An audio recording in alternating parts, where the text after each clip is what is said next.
In a world where high-tech appliances and convenience foods dominate modern kitchens, the Amish have quietly continued to rely on time-tested, off-grid methods to keep their pantries full and their meals nourishing year-round. Without electricity, freezers, or chemical preservatives, they've mastered the art of preserving food in ways that are not only practical but remarkably effective. These methods aren't just about survival, they reflect generations of knowledge, resourcefulness, and a deep connection to the land and seasons. While some techniques may sound familiar, others are so unique and unexpected that even seasoned homesteaders might raise an eyebrow. From forgotten fermentation tricks to creative uses of leftover crops. Here are 10 Amish food preservation secrets you've probably never heard of, but just might want to try yourself. Number 1. Water glassing eggs. Among the many food preservation tricks used in traditional Amish households, one that often leaves outsiders amazed is water glassing eggs. It's not something you'll see in most modern kitchens, but for those living off-grid or in communities where refrigeration is limited or completely absent, this method has been quietly effective for generations. The technique itself is deceptively simple, yet the science behind it shows a level of understanding and resourcefulness that speaks volumes about Amish food traditions. The core of the method is a mixture known as pickling lime or hydrated lime, dissolved in water. This mixture forms a slick, milky solution that creates an alkaline environment.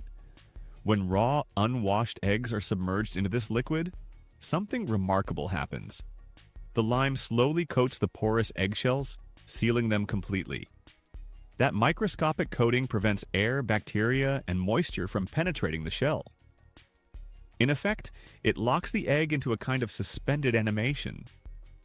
There's no need for plastic, vacuum sealing, or even cold storage.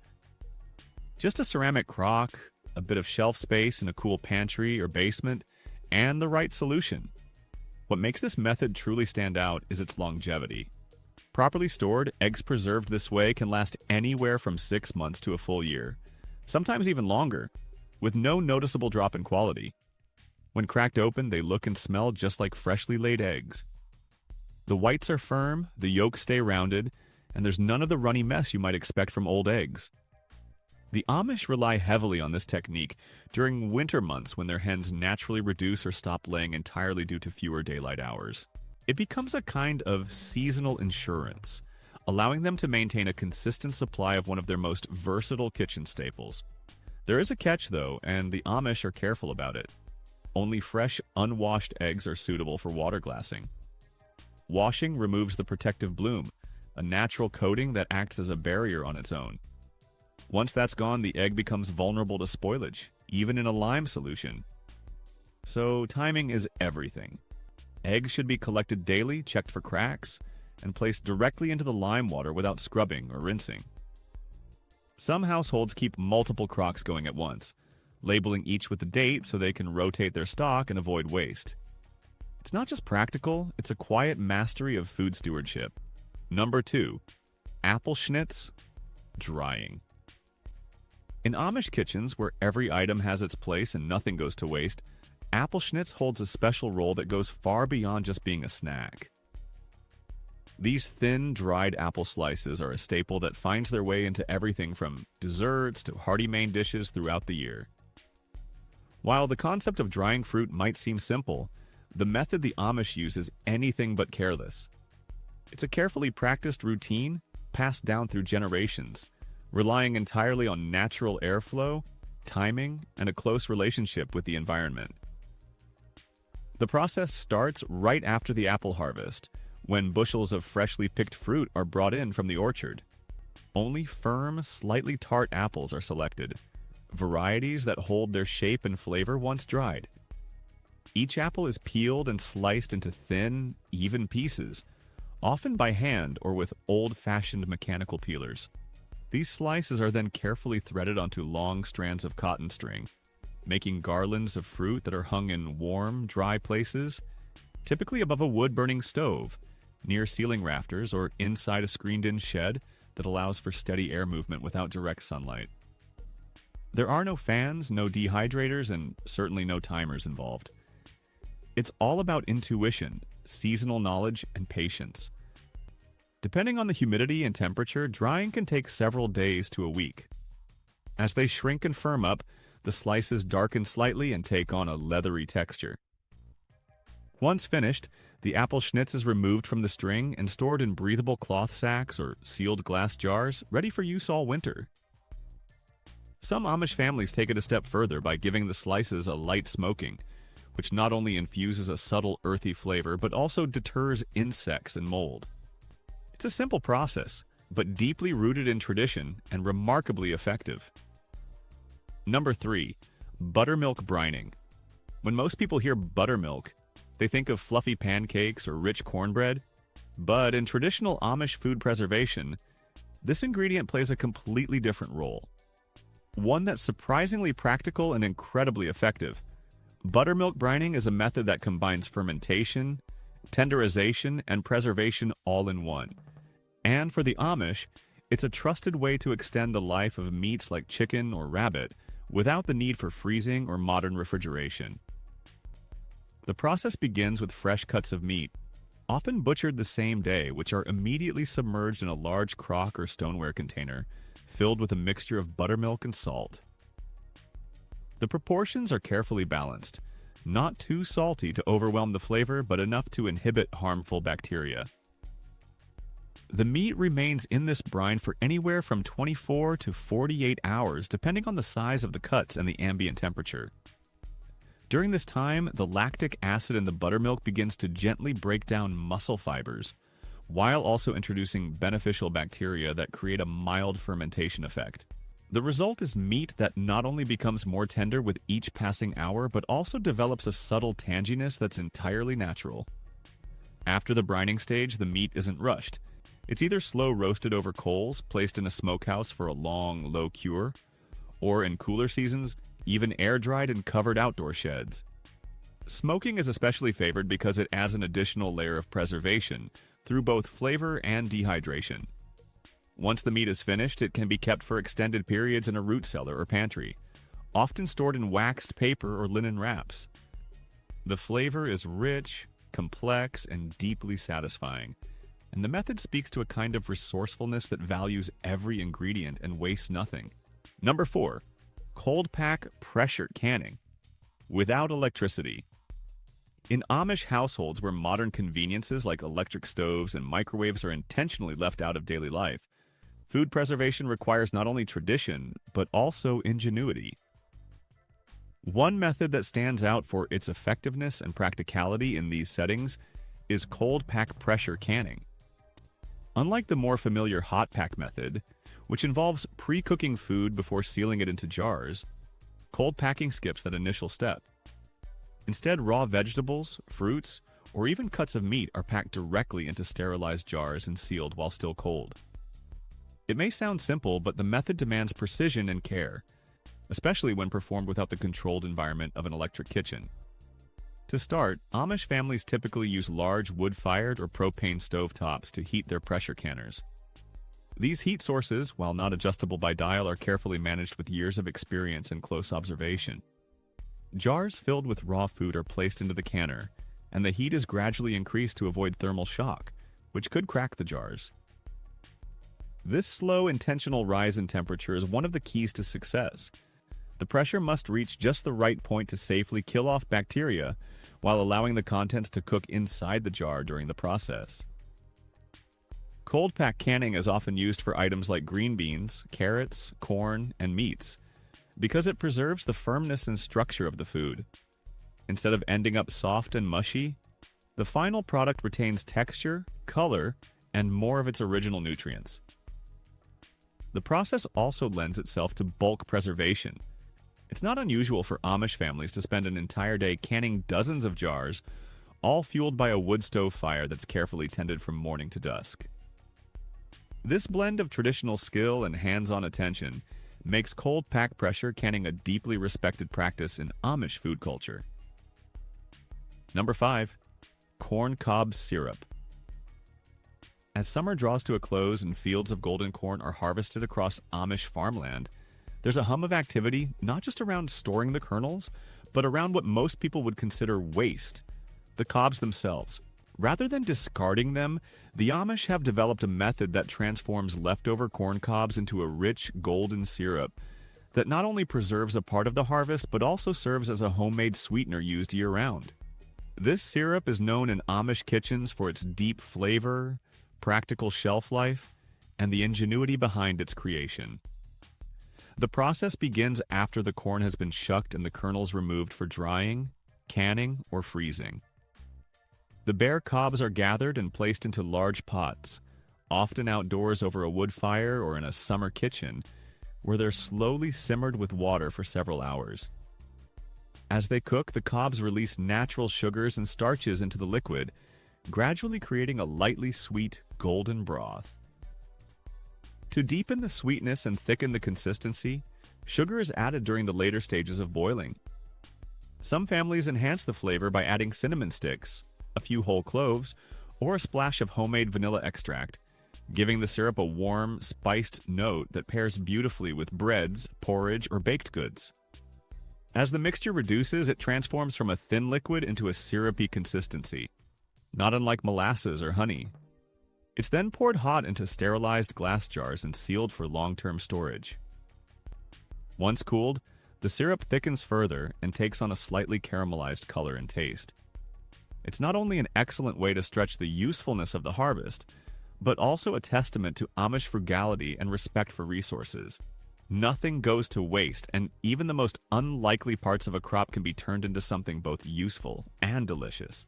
Number 6. Salt curing butter. In Amish communities where refrigeration is minimal or completely absent, preserving dairy products like butter requires more than just cool storage. It takes method, experience, and an understanding of how natural preservation works. One particularly effective technique used for generations is salt curing butter, a process that turns a perishable product into a long-lasting staple. It's not simply about sprinkling a bit of salt on top. It's a deliberate and layered practice designed to keep butter fresh, flavorful, and safe to eat for months without the help of a freezer or fridge. The entire process starts right after butter is churned from fresh cream. At this stage, it still contains traces of buttermilk, which if left behind, will spoil quickly and ruin the batch. So the butter is washed several times in cold water, kneaded and rinsed, until the water runs completely clear. This step is critical because even a small amount of buttermilk can lead to souring over time. Once thoroughly cleaned, the butter is shaped and pressed into stoneware crocks or wooden molds, packed in tightly to eliminate air pockets that could invite spoilage. Between each layer of butter, generous amounts of fine salt are added, not just for flavor, but to create an inhospitable environment for bacteria and mold. The salt draws out any remaining moisture, acting as a natural preservative. To complete the seal, a thin layer of melted lard, or in some cases, wax, is poured over the top. Once it cools and hardens, this cap prevents air and pests from reaching the butter below. Stored in a dark, cool area such as a cellar or spring house, the butter remains fresh-tasting and ready for use even deep into the winter months. Whether used in baking, frying, or spreading on fresh bread, this preserved butter is not only practical, it carries the essence of the season it was made in. Number 7. Leather britches beans. Among the many clever and unconventional preservation methods found in Amish households, one of the most visually striking and unexpectedly effective is the drying of green beans into what's traditionally known as leather britches. The name may sound peculiar at first, but it perfectly describes the final appearance of these preserved beans, shriveled, darkened, and slightly glossy, resembling aged, worn leather trousers. This old-fashioned technique is simple in tools, but rich in tradition, requiring nothing more than fresh beans, a needle and thread, and patience. After harvesting, the green beans are carefully washed and snapped, sometimes left whole, sometimes broken into smaller sections depending on preference. Each piece is then pierced with a needle and threaded onto long lengths of cotton string, creating bean garlands that can stretch several feet. These are then hung in bunches, typically near kitchen hearths, along porch rafters, or in shaded, breezy barns. Places where the air flows freely, but the beans are protected from direct sunlight or sudden moisture. The drying process is gradual, taking several days to a few weeks depending on humidity levels and temperature. As the beans lose moisture, they darken and become firm, developing that distinctive leathery texture that gave them their name. Once fully dried, the strings are either left hanging or stored in breathable cloth bags, sometimes with dried herbs tucked inside to deter insects. Unlike canned or frozen beans, leather britches require no refrigeration, no jars, and no electricity to preserve. When it's time to cook them, they're soaked overnight or simmered slowly for hours, often with bits of ham or bacon added for flavor, until tender. The result is a dish with a depth of flavor that's rich, earthy, and entirely unlike anything you'd find in a grocery aisle. It's a method rooted in necessity but kept alive by taste. Number 8. Evaporated milk in stoneware. During peak milking season, when cows are producing more than a family can consume fresh, Amish households turn to preservation methods that maximize every drop of that valuable resource. One such method, both efficient and deeply rooted in tradition, is making evaporated milk. This process transforms raw, perishable milk into a thick, shelf-stable concentrate that can be stored without refrigeration for extended periods. The practice blends simplicity with careful control, and when done correctly, the result is a rich, velvety product with numerous uses in everyday cooking. The preparation begins with fresh raw milk, strained to remove any impurities, and then poured into large open pots. These are placed over a low, steady heat, often on a wood stove or gas flame, where the milk is left to slowly simmer for several hours. There's no boiling involved. The heat must be gentle to prevent scorching and preserve flavor. As it simmers, water content gradually evaporates, and the milk thickens to roughly half its original volume. This step requires attention and patience. The Amish know when it's ready not by timers or measurements, but by the feel of the ladle and the texture on the back of a spoon. Once reduced, the concentrated milk is carefully ladled into clean stoneware jugs or heat-resistant jars. Before sealing, some households allow the milk to cool slightly, while others pour it hot to reduce any risk of spoilage.